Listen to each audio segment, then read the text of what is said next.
Smart learners, welcome to Vivek sir classes. और आज हम स्टार्ट करने वाले हैं असर्शन रीजनिंग वाले क्वेश्चंस को क्रैक कैसे किया जाता है। इन क्वेश्चंस में बच्चे बहुत ज़्यादा कंफ्यूज होते हैं, बहुत ज़्यादा घबराते हैं, डरते हैं। उनको नहीं समझ में आता कि ये दो स्टेटमेंट्स दे दी हैं, इसका क्या करना है और आंसर कैसे क्रैक करना है।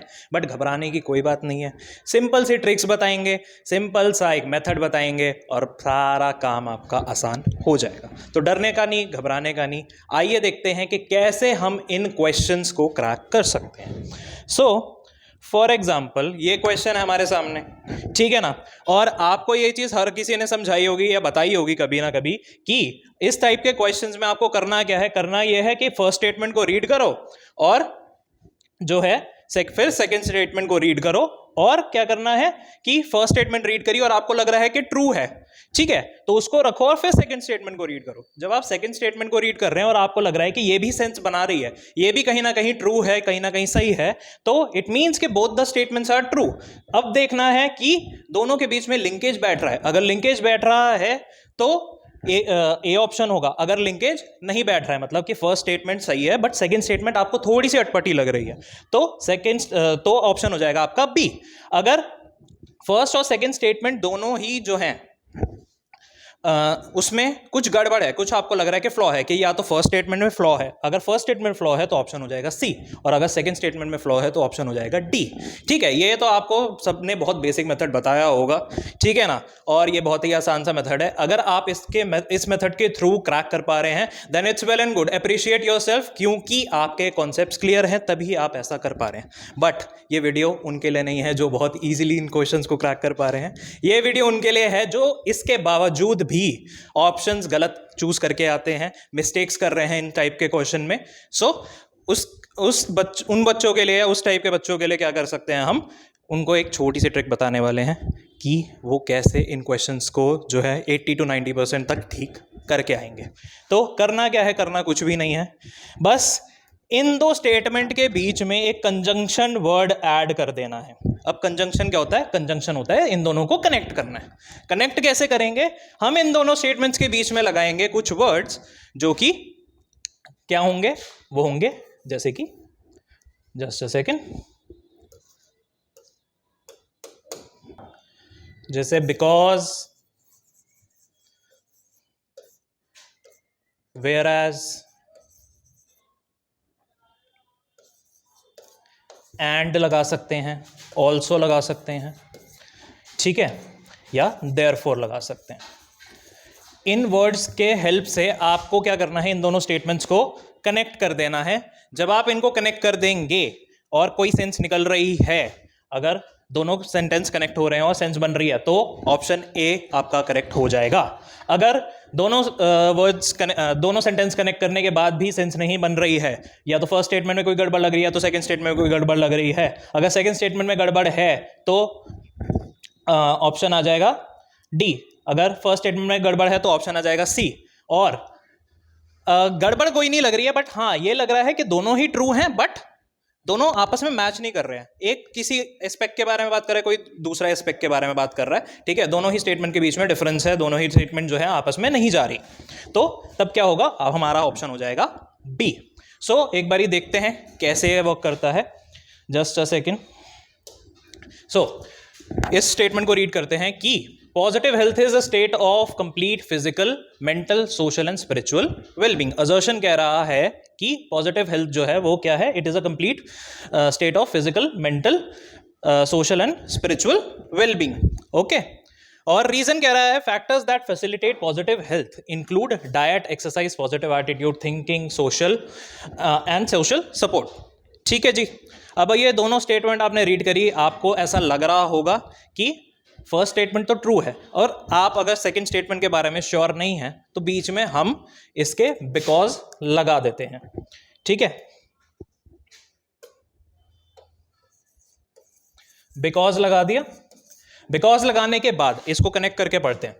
Positive health is a state of complete physical, mental, social and spiritual wellbeing. ठीक है जी। Because factors that facilitate positive health include diet, exercise, positive attitude, positive thinking and social support.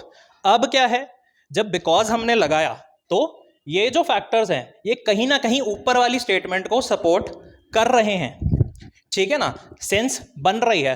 तो आंख बंद करके क्या करना है, सीधा ए ऑप्शन को टिक कर देना है, ठीक है जी।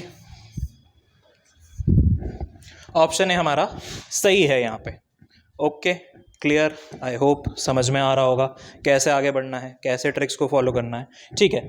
दूसरा एग्जांपल देखते हैं, ठीक है।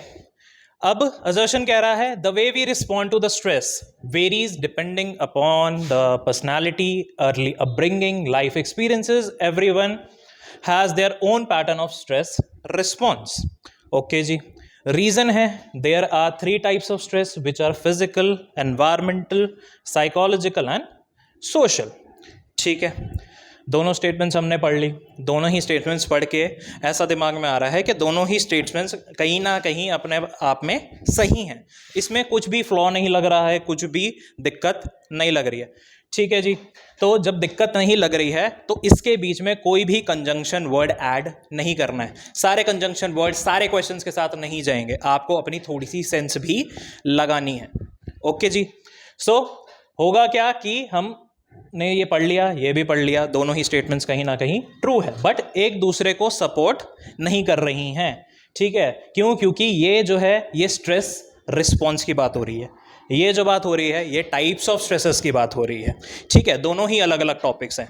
तो क्या होगा ऑप्शन, हमारा ऑप्शन हो जाएगा बी, कि कहीं ना कहीं दोनों ट्रू हैं but they are not the correct explanation. एक दूसरे को सपोर्ट थोड़ी कर रहे हैं, एक किसी एस्पेक्ट की बात कर रहा है, दूसरा स्टेटमेंट किसी और एस्पेक्ट की बात कर रहा है, ठीक है जी। और दूसरी ट्रिक, अब आती है दूसरी ट्रिक की बारी। पहली ट्रिक क्या होगी, कंजंक्शन वर्ड्स ऐड करने हैं। दूसरी ट्रिक क्या हुई, आपको क्या करना है, जब भी आप असर्शन रीजनिंग के क्वेश्चंस को सॉल्व कर रहे हैं, भले ही सैंपल पेपर से कर रहे हैं, भले ही नेट से कर रहे हैं, कहीं से भी कर रहे हैं, जो भी आपका सोर्स है, डजंट मैटर, बट आपको क्या करना है, इन स्टेटमेंट्स को जा करके अपने एनसीईआरटी में हाईलाइट कर लेना या मार्क कर लेना है, ठीक है। उससे क्या होगा कि जब भी आप चैप्टर को रीड करेंगे तो सीधा आपका ध्यान जाएगा इन स्टेटमेंट्स के ऊपर, और जब इन स्टेटमेंट्स को आप रीड करेंगे तो ये कहीं ना कहीं आपके माइंड में स्टेबल हो जाएंगी, रजिस्टर हो जाएंगी कि भैया ये कीवर्ड्स थे इस डेफिनेशन के या इस एक्सप्लेनेशन के। जब वो दिमाग में बैठ जाएगा, जब वो दिमाग में स्टेबल हो जाएगा, तब क्या होगा कि आपको इतनी डिफिकल्टी नहीं आएगी इन क्वेश्चंस को सॉल्व करने में, ठीक है। So trip number 2 is mark these words, mark these statements in your NCERT, ठीक है जी। आई होप ये समझ में आया होगा आपको। नेक्स्ट एग्जाम्पल देखते हैं। नेक्स्ट एग्जाम्पल सेज कि it is demanding, unrealistic and works according to the reality principle. Okay जी। Reason says ego is patient, reasonable and works by the pleasure principal.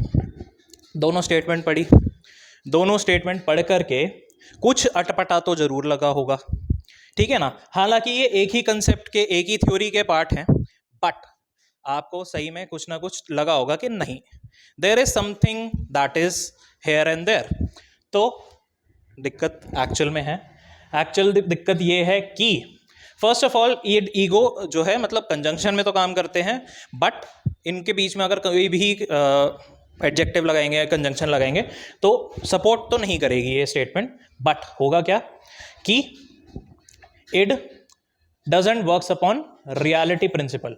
ये क्वेश्चन जो है ये आप तभी क्रैक कर पाओगे जब आपने कंसेप्ट को अच्छे से पढ़ा है, ठीक है ना। मैंने कहा था कि हर क्वेश्चन में कंजंक्शन का रूल फॉलो नहीं होता है, ठीक है। तो इसमें क्या करना है, ये जाना है जाकर के इस कंसेप्ट को एनसीईआरटी में फाइंड करना है कि किस टॉपिक के अंडर है। और आप आई होपफुली अगर आपने थ्योरी पढ़ी है तो आपको पता होगा कि ये फ्रॉइड के कंसेप्ट के अंडर आपको मिल जाएगी, ठीक है। वहां जाकर के इसको मार्क कर लेना, मार्क करने के बाद देखना कि whether it works on reality principle और some other principal.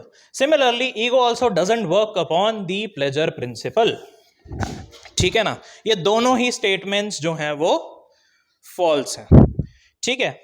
So option क्या हो जाएगा हमारा, सी। ऑप्शन बहुत ध्यान से रीड करने हैं। बच्चे क्या दिमाग में रख करके चलते हैं कि स्टेटमेंट्स क्या आएंगी, बिल्कुल सीधी सीधी आएंगी। कभी कभी ऐसा भी हो सकता है कि दोनों ही स्टेटमेंट्स फॉल्स हैं, तो ऑप्शन ध्यान से पढ़ना और उसके बाद ही आंसर करना।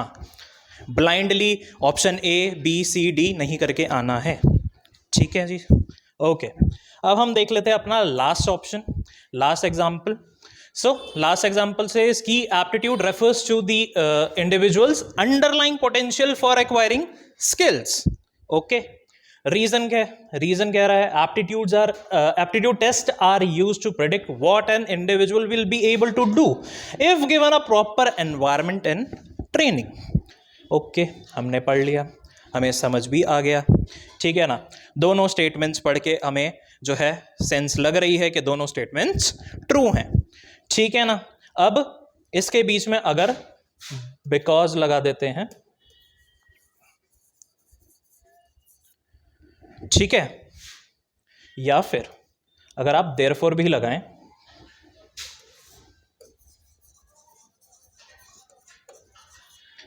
तब भी दोनों ही स्टेटमेंट्स की जो है वो सेंस बनेगी कि aptitude refers to individual underlying potential for acquiring skills, therefore aptitude test are used to predict whether the individual will be able to do a task if given a proper environment and training, ठीक है। Therefore लगा दिया तो sense बन गई, sense बन गई, मतलब कि option A is the right answer, ठीक है। समझ में आया? आई होप आपको ट्रिक बहुत अच्छे से समझ में आ चुकी है, आपको ये समझ में आ गया है कि अब आपको करना क्या है, ठीक है।